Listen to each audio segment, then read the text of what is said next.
อยู่บ้านเฮานี่มีพยาธิไข้เลือดดำนี่ระบาด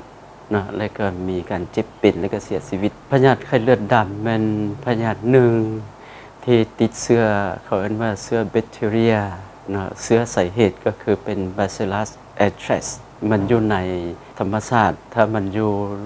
นออกมาจากดินจากธรรมชาติมันจะเป็นสปอร์ขึ้นมาและมันทนทานต่อสภาพแวดล้อมการฆ่าเชื้อตัวนี้มันฆ่าได้ยากนะแล้วมันสามารถมีชีวิตอยู่ได้หลายปีหอด10 ปีได้ถ้าว่าคนและสัตว์ไปสัมผัสกับเชื้อตัวนี้ก็สามารถเกิดเป็นพยาธิขึ้นมาเขาเรียกว่าเป็นพยาธิไข้เลือดดำขึ้นมาอยู่บ้านเฮาส่วนหลายมันจะไปสัมผัสกับสัตว์ที่ว่าติดเชื้อแล้วก็กินสัตว์ที่ว่าติดเชื้อพยาธิไข้เลือดดำนี้คนสามารถติดได้ง่ายที่สุดเลยเนาะ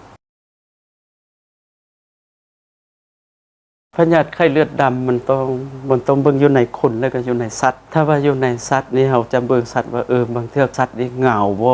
บ่กินข้าวบ่กินหญ้าบ่อหยังต่างๆเนาะแล้วบางเทื่อมันก็ตายแบบกระทันหันโดยเราบ่ได้สังเกตหลักๆก็คือสัตว์ที่ว่าตายอาจจะมี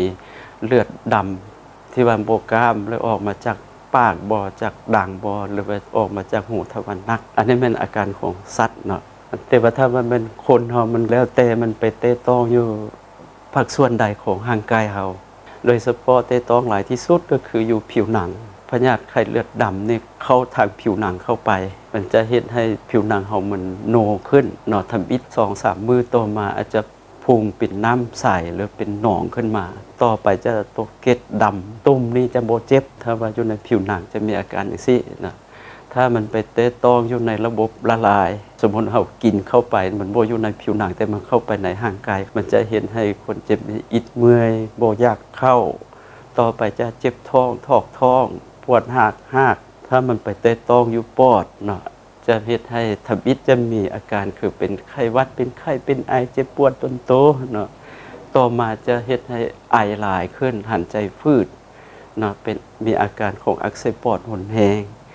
และถ้าเราบ่ได้ปิ่นปัวรักษาดีมันจะเสียชีวิตได้ในประมาณ 90% ขึ้นไปนะถ้าไปเตะต้องปอดเรารู้สึกว่าน่าสงสัยน่าจะเป็นพยาธิไข้เลือดดำนั่นแหละอันนี้เรา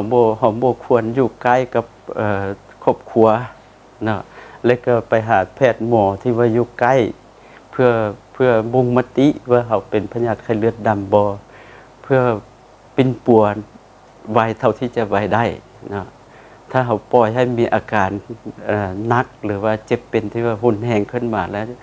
สามารถเฮ็ดให้เสียชีวิตได้ถ้าหากว่าผู้ใดอันที่1ก็คือได้สัมผัสกับสัตว์ที่ว่ามีอาการหรือว่าสัตว์ที่ว่าตาย2ที่ว่ามีอาการที่ว่ามานี่หรือว่า3ก็คือได้อยู่ในครอบครัวเขาเป็นพยาธิไข้เลือดดำว่าซั่นนะเขาควรไปหาแพทย์หมอเพื่อบ่งมติแล้วก็ปิ่นปัวให้มันไวเท่าที่จะไวได้ถ้าว่าอยู่ในสัตว์สมมุติว่าสัตว์ที่ว่าตายเนาะเราต้องเอาไปเผาหรือไปฝังให้มันลึกถ้าหากว่าสัตว์ที่ว่ามันเหงาหรือมีอาการที่ว่าเว้ามาถึงนั้นให้แยกออกจากฝูงเนาะบ่ให้อยู่ร่วมกันบ่ให้เคลื่อนย้ายสัตว์อยู่บ่อนที่ว่ามันมีการระบาดของพยาธิไปหาบ่อนที่ว่าบ่มีการระบาดการป้องกันอยู่ในคนสำคัญที่สุดก็คือบ่ให้กินสิ้นสัตว์ที่ว่ามีอาการหรือว่าตายบ่ให้กินดิบนั่นแหละเนาะถ้าว่าเรากินดิบนี่เราสามารถบ่แม่นติดเชื้อแต่พยาธิไข้เลือดดำเนาะบ่ว่าหมูงัวควายแบะอีหยังต่างๆหรือว่าสัตว์ป่าเขาก็สามารถติดพยาธิอื่นๆได้เนาะแต่ว่าอยู่บ้านเฮาเดี๋ยวนี้เฮาเน้นไปพยาธิไข้เลือดดำฉะนั้นดีที่สุดเหมือนบ่อยากให้ประชาชนลาวเฮากินสิ้นดิบหรือว่ากินลาบดิบว่าประชาชนหลายมักหลายเนาะฉะนั้นบ่อยากให้กินดิบนั่นแหละอันต่อไปก็คือถ้าหากว่าเฮาอยู่ในครอบครัวอยู่ในชุมชนมีคนเจ็บหรือว่าพี่น้องที่ว่าเจ็บเป็นแต่ว่าเขาจำเป็นต้องได้ไปดูแลรักษาเฮาต้องได้ป้องกันเฮาก็คือเขาเรียกว่าเป็น contact precaution นะเฮาต้องได้หมั่นล้างมือเรื่อยๆหรือว่าก่อนสิไปสัมผัสต้องได้ใส่ถุงมือหลังสัมผัสต้องได้ล้างมือใส่ผ้าอัดปากใส่เสื้อเขาเรียกว่าเสื้อคลุมเสื้อกันเนาะบ่ให้เชื้อพยาธินั้นเข้ามาในตัวเฮานะอันนี้เป็นสิ่งที่ว่าป้องกันถ้าว่า เฮาจำเป็นต้องได้ไปสัมผัสเฮาต้องได้ป้องกันตามวิชาการของแพทย์หมอแท้เนาะแต่ว่าเหงาโดยพยาธิหยังก็ยาแต่ว่าบ่อยากให้กินมันซั่นๆซื่อว่าสิเฮ็ดสุกก็ยาบ่อยากให้กินเพราะว่าก่อนเฮาสิไปได้แต่งให้สุกเฮาต้องได้ไปจับไปใบไปคั่วอีหยังต่างๆหั้นนะสำคัญที่สุดแม่นบ่ต้องเสียดายเนาะถ้าเฮาติดพยาธิไปแล้วมันเป็นรุนแรงกว่าสิ่งที่ว่าเฮาเสียดายไปนั่นเนาะสมมุติว่าไก่ 2-3 ตัวที่ว่าตายไปหรือว่าเหงาไปเฮาเสียดายเฮาเอามากินเฮาติดพยาธิเฮาเข้าไปโรงหมอนี่ยังใช้ใจหลายกว่าที่ว่าไก่ท่านตายหรือว่าสัตว์ที่ว่าเหงาหั่นเนาะเชิญชวนประชาชนทุกคนว่าให้มีสติเนาะถ้าหากว่าสัตว์ที่ว่ามันเหงาบ่หรือว่าตายนี่พยายามเอาไปเผาหรือเอาไปฝังเนาะบ่ต้องเอามากินนะถ้าเฮาบ่กินเฮาก็บ่ต้องเอาไปขายให้ผู้อื่น